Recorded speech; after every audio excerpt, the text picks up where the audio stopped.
ကျုပ်ကဆရာကြီးအခန်း3တကယ်ဆရာကြီးအဖြစ်ပေါ်သွားပြီ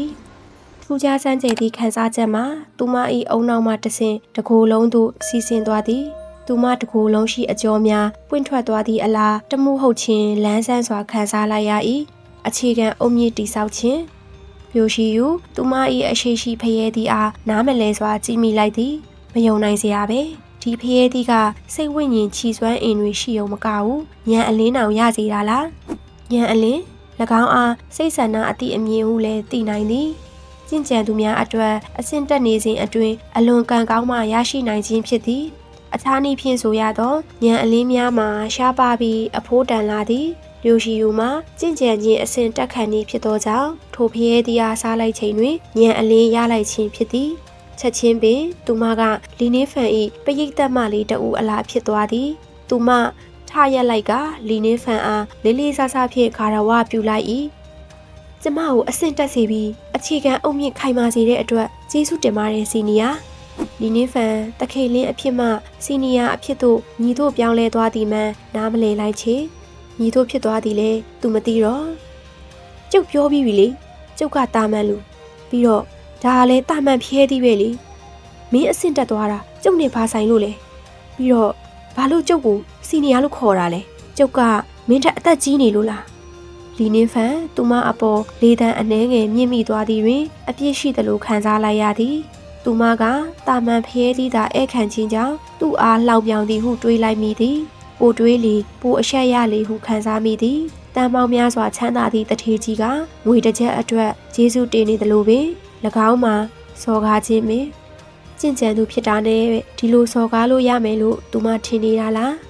ယိုရှိယူနှင်သက်ကတွေးဝေသွားသည်သူမမသိလိုက်ဖဲဒီဆရာကြီးကိုအပြစ်ပြုမိလိုက်တာလားဟုတ်သားပဲဆရာကြီးတွေကတာမန်လူတွေရဲ့ဘဝကိုသိမြင်ခံစားခြင်းလို့တာမန်လူနေကြတာပဲ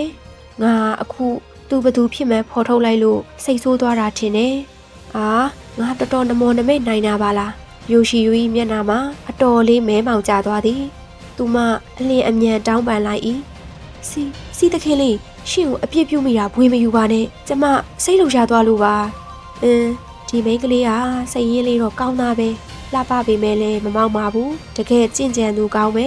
ဒီနေဖန်တွေးလိုက်သည်ကောင်းပါပြီကျုပ်စိတ်ထဲမထားပါဘူးသူလက်ဝေရန်လိုက်သည်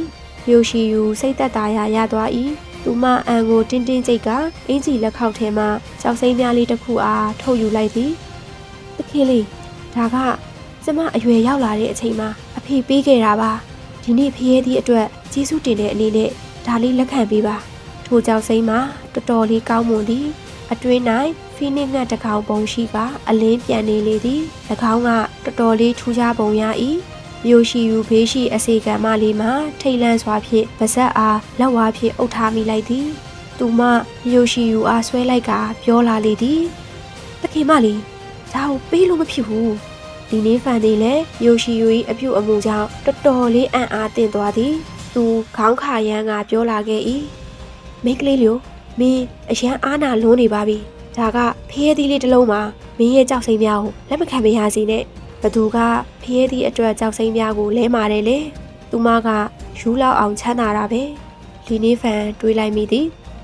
ဘလက်ကီလာမင်းအတွက်ဖျဲသီးကြံနေသေးတယ်လီနေဖန်ခြံအနောက်သို့လမ်းអော်လိုက်သည်နေမြန်စွာဖြင့်ဘလက်ကီမှပြေးထွက်လာခဲ့ကဖျဲသီးအားကြည့်သည်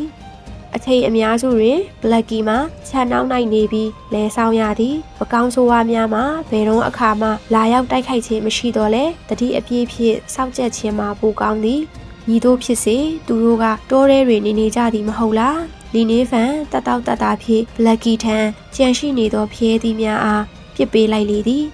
စားလို့ရပြီမင်းကိုမင်းလည်းကြည်စမ်းပါအောင်ဘလက်ကီမှာဖျဲသီးတဲ့ခေါင်းတိုးဝင်ပြီးနည်းနည်းလေးတောင်အလေအလွင့်မပေးနိုင်ဟန်ဖြင့်အငမ်းမရစားတော့သည်မျိုးရှိယူပြူးကျဲစွာဖြင့်ထိုအဖြစ်အားကြည်နေမိလေသည်တခင်လေးဒါအရန်ဖြုံးတီးနေသလိုပဲ၎င်းဖျဲသီးတဲ့တွင်ရန်အလင်းများပါဝင်ပြီးစိတ်ဝိညာဉ်တစ်သီးတစ်လုံးထပ်ပိုးသည်အဘဲကြောင့်ခွေးတကောင်အားကျွေးနေရသည်မျိုးရှိယူဘလက်ကီအားတိတိချာချာကြည့်လိုက်သည်၎င်းကလူသားကဘာမှအတာမန်ခွေးသာဖြစ်သည်အခြားတစ်ဖက်တွင်လည်းလီနေဖန်မှာထိုလူချမ်းသာမလေး၏ချွေတာပုံအားတုံလှုပ်စွာကြည့်မိ၏ သူ သူလျှိုရှိယူထံအထင်ကောင်းအမြင်ကောင်းရှိသွားကရီမောလိုက်လေသည်ဒါကဖျဲသီးလေးပါပဲဒီမှာပေါ်ပါတယ်လက်ကီကိုကျွေးလိုက်တာကဖြုံးတိတယ်လို့ဆိုလို့မရဘူး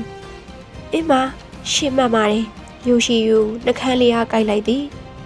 သူမရှက်သွား၏ဟုတ်ပေသည်ထိုဖျဲသီးမှာ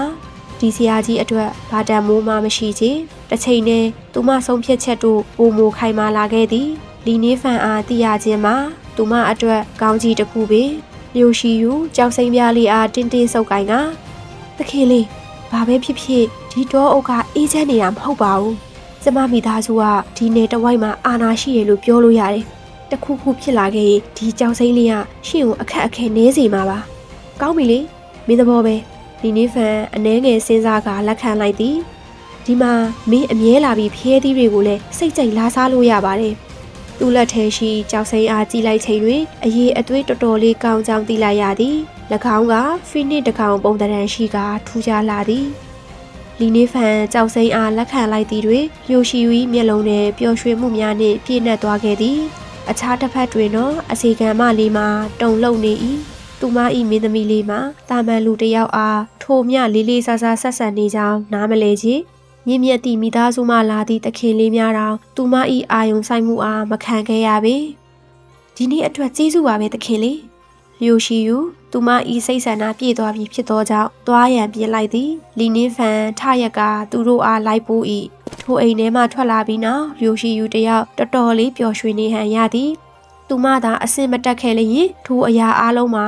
အိမ်မက်ဟုပင်ထင်ရနိုင်သည်ပုံကွယ်နေသည့်ဆရာကြီးတယောက်နှင့်တွေ့ရခြင်းအတွက်လည်းတော်တော်လေးကံကောင်းသည်ဟုတွေးနေမိ၏သူမအနောက်တွင်တော့အစီကံမလေးမှနားမလည်စွာဖြင့်မေးလာသည်မင်းသမီးဘာကြောင့်သူ့ကိုဒီလောက်ထိရင်ကျေးနေတာလဲသူကတာမန်လူပဲမဟုတ်ဘူးလားမင်းသမီးလေးမှထက်ရှာပြီးလေးနက်သည့်ဟန်ဖြင့်လှဲ့ကတတိပေးလိုက်သည်လူလျိုဒီနေ့ဖြစ်ခဲ့တာကိုဘယ်သူမှမပြောမိစေနဲ့ပြီးတော့ဒီနေရာမှာရှိတဲ့အကြောင်းမပေါက်ကြားစေလိုက်နဲ့နားလေလားထိုဆရာကြီးမှာတိတ်ဆိတ်သည့်တောအုပ်ထဲတွင်နေထိုင်သောကြောင့်လောကကြီးနှင့်ကင်းကင်းရှင်းရှင်းနေလိုကြောင်းလျှိုရှိယူနားလည်လိုက်သည်သူမနောက်တစ်ချိန်သူ့အားအပြစ်မပြုလိုတော့ပေလျိုတရားမင်းသမီးလေးထိုးမြလေးနဲ့တီကိုတခါမှမမြင်ဘူးသောကြောင့်ချက်ချင်းခေါင်းထိတ်လိုက်၏ဟုတ်ကဲ့မင်းသမီးအာငါအဲ့ဒီဆရာကြီးစီကအကူအညီတောင်းဖို့မေ့သွားတယ်သူမကသူမခမီးတော်ဖရေမင်းမြတ်ဤလက်ထပ်ပွဲစီစဉ်မှုကြောင့်ထွက်ပြေးလာခြင်းဖြစ်သည်ထိုဆရာကြီးထံမှအကူအညီတောင်းတင်ကြောင်းတွေးလိုက်မိ၏သို့တော်လည်းအခုချိန်ပြန်သွားရန်လည်းမသင့်တော်ပေအာနောက်တစ်ခါအခွင့်ရေးရှာပြီးလာလို့ရတာပဲသူမတောင်ပေါ်ရှိထိုအိမ်လေးကလှမ်းကြည့်လိုက်သည်ထိုအိမ်လေးမှာတိမ်ဆိုင်များအခြားရှိနေသည်ဟုထင်ရပြီးတစ်ပင်များဖုံးကွယ်နေကပျောက်ကွယ်နေသည့်အလားပင်